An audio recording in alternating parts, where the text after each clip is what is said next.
دیسان لە 2026 مەترسی ئەوە هەیە دیسان دەموچەمان پێ بدرێت. سەبارەت بە موچەی مانگی 11 و 12 طبعاً وەزارەتی دارایی فیدراڵ بەغدا بە نووسراوی فەرمی بەرپرسیارەتی ئەم دوو موچەی خستۆتە ئەستۆی حکوومەتی هەرێمی کوردستان. سەرچاوەی بڕیارەکەشی چییە؟ ئەوەیە کە ئەڵێ ئێوە لە 2023 24 25 تا مانگی 25 نەوتان بە تەنکەر و پاڵاوگە فرۆشتووە.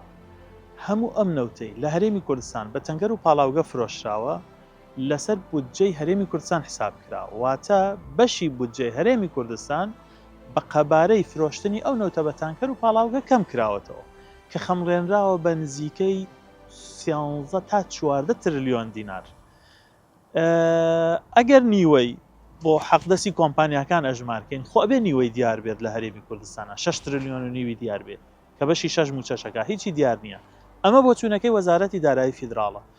بۆ ئەوەی ئێمە ڕاستی و ناڕاستیان بۆ چوونەمان بۆ سەلمێ یاخود ڕێگەیەکمان دەستکەوێ بۆی حکوومەتی بەغدا ناچارکەین موچەی مانگی 11 و 12 بە موچەخۆرانی کوردستان بدا. ئێمە لە ناو ئەنجومەنی وەزیرانی فیدراڵە 4 وەزیری کوردمان هەیە. ئەم 4 وەزیرە نوێنەراتی خۆیان و حیزبەکانیان ناکەن بۆ بەرژەوەندی نابێت بۆ بەرژەوەندی خۆیان لەوێ بن. ئەبێ نوێنەراتی خەڵکی کوردستان موچەخۆرانی کوردستان بکەن.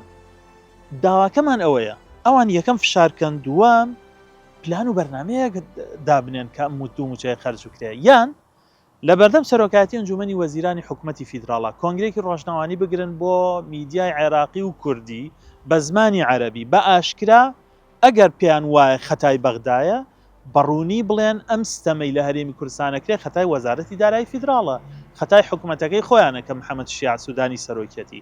ئەگەر نا بەم بەرپرسیارەتی حکوومەتی هەرێمی کوردستان لە ئەستۆی بگرێ. بۆیە یعنی بەڕاستی ڕوونە لە نێوان دوو حکوومەتان نابێ موچەخۆر لە کوردستانە ببێتە قوربانی.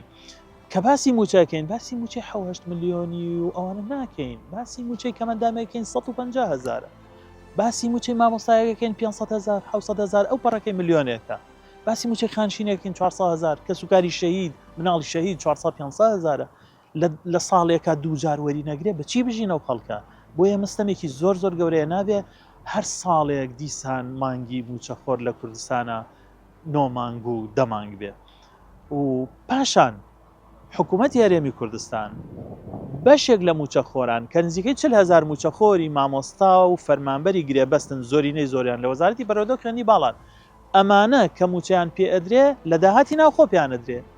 حکوومەتی هەرێم ئەگەر پێ دوایە بەغاز زوڵمان لێەکە ئەی بۆ تۆ لە داهاتی ناوخۆ موچەی مانگی 11 و 12 ئەم 40,000 فەرمانبەر و مامۆستایە دابەش ناکەی. یعنی ڕوونە معنای وایە ئەم حکوومەتەی لە هەرێمی کوردستانە هەیە ئەمانیش خۆیان بە بەرپرسیار بە ژیانی هاوڵاتی نازانن کە بەڕاستی ستەمێکی گەورەیە. مەترسیەکی تریش ئەوەیە کە عێراق فریای وا پێ ئەچێ فریای ئەوە نەکەوێ یاسای بودجە بۆ 2026 دانێت، چونکە تا حکوومەت تەشکیلە بێ و تاوەکو یاساکە گەڵاڵەیەکا و ئەینێرێت ئەنجومەنی نوێنەرانی عێراق کاتی پێویستە. بەچی کارەکەن لەم چەند مانگەی تا ئەو کاتە یاسای بودجە بێ؟ بە بنەمایەکی قانونی کە لە یاسای ئوسولی محاسبات لە 48 دەرچووە هەیە و لە یاسای قانونی دارایی مالیش هەیە کە حکوومەت یەک لەسەر 12 خەرجی ساڵی پار خەرجەکە.